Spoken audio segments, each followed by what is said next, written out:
importante a gente pensar nisso, na questão da literatura brasileira e do Brasil, nessa representatividade, porque depois a gente vai ver mais lá para frente que essa literatura latino-americana, da qual a gente está falando hoje, né, ela apareceu quando ela explodiu de verdade, né, com um viés político muito grande, tanto pela liberdade ligada aos Estados Unidos, enfim,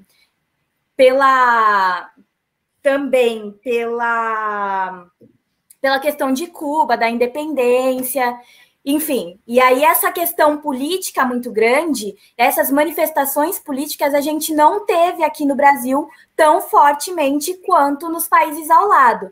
Então, acho que quando a gente pensa nisso e não inclui o Brasil nisso, talvez seja um pouquinho por causa disso no passado, né?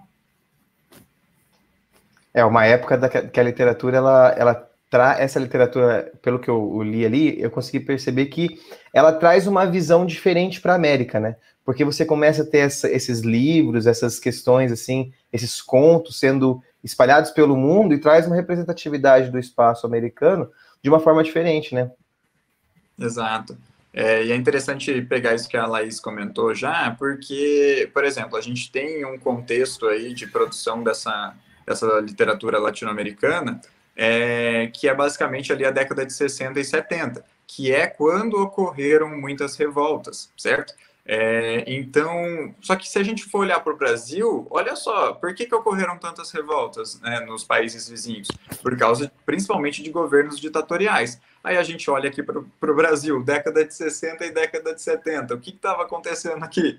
Governo ditatorial, né, gente? 64, ditadura. Então, é uma loucura pensar o quão politicamente parecidas, né, na verdade, foram essas manifestações políticas nesses países, mas o quão diferente que foi a literatura, principalmente diferenciando aí a literatura portuguesa, né, daqui do Brasil, da literatura de língua espanhola dos países vizinhos.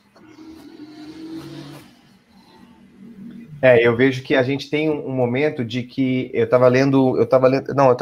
foi num vídeo de uma entrevista de um cara da literatura que eu vi, que ele disse que nessa estrutura de uma literatura que estava ascendente, ele teve um questionamento, né? Que na década de 60, 70 foi quando teve o boom, né? Que você citou.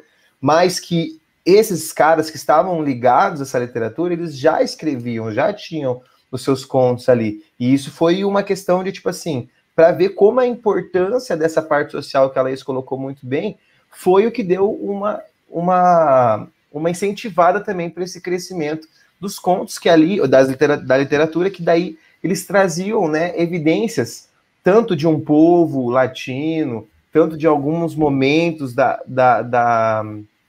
América Latina. Teve até um caso que ele contou sobre um dos livros que não mostrava só um tipo de família, né? Tipo assim, não mostrava uma família, mostrava o que era uma família latina, ou o que era uma classe média latina, que é uma questão diferente da Europa. Culturalmente, a gente se desenvolveu uma parte diferente da Europa. Se constituiu uma camada social diferente do que na Europa, porque a gente tinha essa questão de ser colonizado e estar em uma intensa interferência europeia aí, né?